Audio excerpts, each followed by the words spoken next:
Mga brad, ang Honda Cab ang pinakamaraming nabentang motorsiklo ng Honda sa buong mundo. At until now, nagpo-produce sila nito dahil nga marami pa rin ang nagre-request ng mga customer nila. At sad to say mga brothers, wala dito niyan sa Philippine market. At kaya naman yung mga brothers natin na gustong makaabil niyan, puro sana all na lang. Pero huwag kayo mag-alala mga brothers, dahil ang Bristol Motorcycle Philippines ay naglabas ng inspired na motor na hawig niyan, na merong model name na Cab Pro 125. Pero bago natin yan alamin ang kanyang specs and features at syempre pa yung kanyang presyo, sa mga solid natin na brothers on the wheels dyan na gustong suporta ng ating YouTube channel, ay huwag nyo pong skip ang ads. At kung sa Facebook naman kayo nanonood, i-like and share nyo na po ang ating episode. At salamat na agad. Kaya mga brad, let's go! Sa go! Get ready. Drop the beat. 10, 9, 8, 7, 6, 5, 4, 3, 2, 1, 0. Nung nakita ko nga ito sa Makina Expo 2025 dyan sa SMX Pasay, ay talagang nashock at namangha ako nang una ko siyang makita.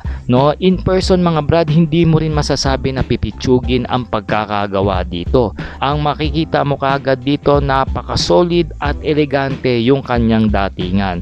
Nang kinakatok-katok ko nga itong motorsiklo, I can tell na quality at solid din yung pagkakagawa dito ng Bristol Motorcycle Philippines. Para sa kanyang makina mga brothers, meron itong 125cc, single cylinder, single overhead cab na dalawa yung kanyang valve. Syempre pa, naka-Bosch na rin ito na EFI para mas tipid at mas malakas ang makina. Meron itong boiling stroke na 52.4 by 57.8 mm at merong compression ratio na 9.5:1, kaya naman naka-air cooled na lang ang cooling system nito dahil hindi po ganun kainit sobra ang makina niya, no?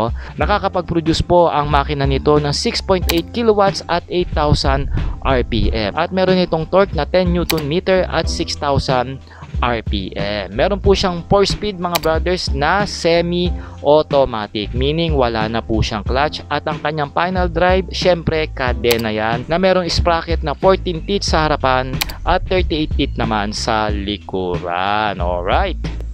Ang gwapo naman talaga nitong Pro Cab 125 ng Bristol mga brothers, especially dito sa harapan. Meron tayo rito classic o retro design na side mirror. At kung titignan natin yung kanyang headlight, bilog po yan na naka-stainless ang kanyang edge, no? At yung turn lights natin dito, tignan nyo naman yung pagkakaposisyon, no? LED na yan at nandito sa manibela ng mismong motorsiklo, no? Naka-LED na rin ang headlight natin at meron tayong badge sa gitna na makikita na may nakalagay na T125.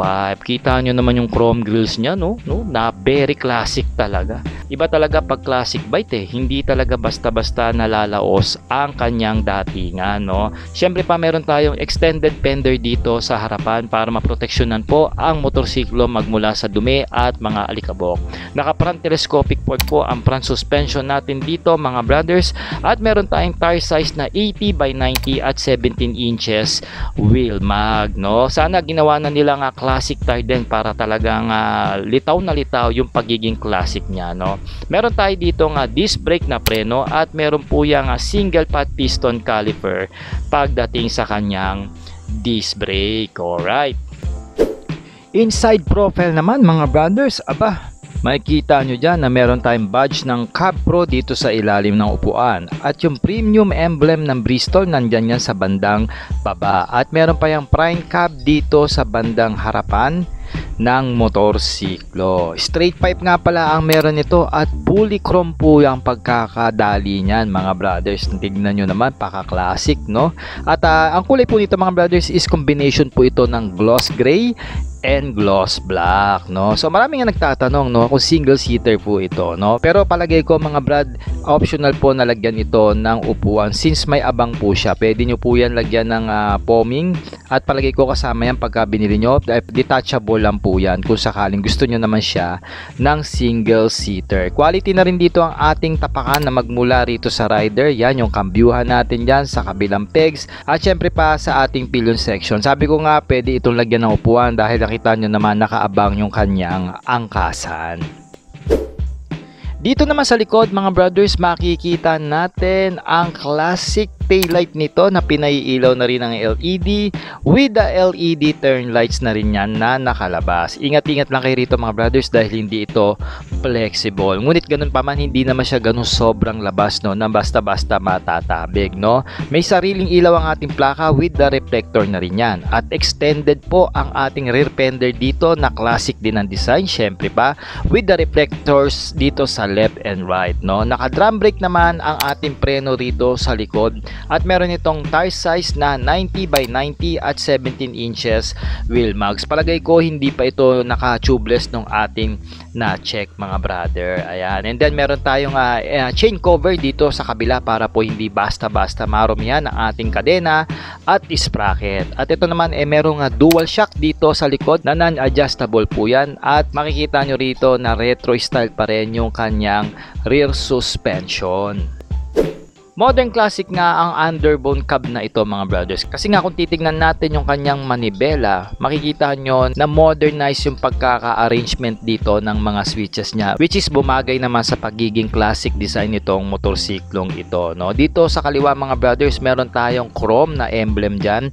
At syempre pa yung handle grip nakakasya po sa large into XL na kamay, no? May left and right, busina, high beam and low beam. Dito naman sa kanan mga brothers, nandyan po ang ating starting, no, on and off po ng ating ilaw at kill switch po ng mismong motorsiklo, no. Makikita nyo rito sa baba mga brothers na naka smart key system na rin ito at nasa gilid po yung kanyang pihitan. Hindi ko lang sure kung ano yung chrome dito. Siguro nandyan yung kanyang USB charging port mga brothers. At dito sa gitna mga brad, ito na yung kanyang digital meter. Wala nga akong idea since hindi ito activated ng pinakita ng Bristol, no. And hopefully kung may mahanap tayo sa internet, pwede nating i-post para makita nyo po ang kanyang meter team. Alright.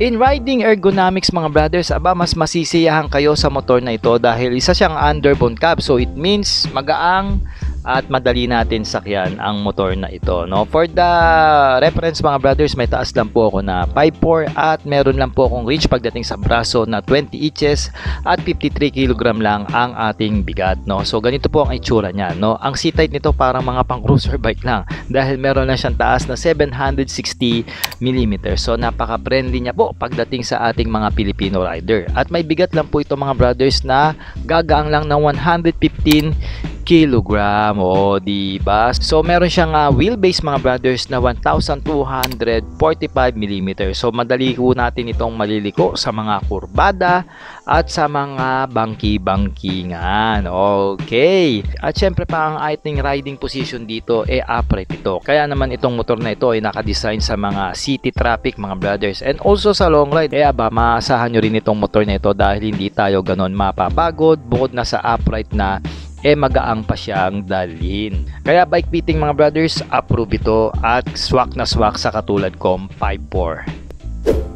Hindi lang natin sure mga brothers kung nilagyan ito ng front ABS ng Bristol. At oo nga pala, bago natin malimutan, ang tank capacity nito mga brothers is 3.8 liters lang po. So maliit-liit siya.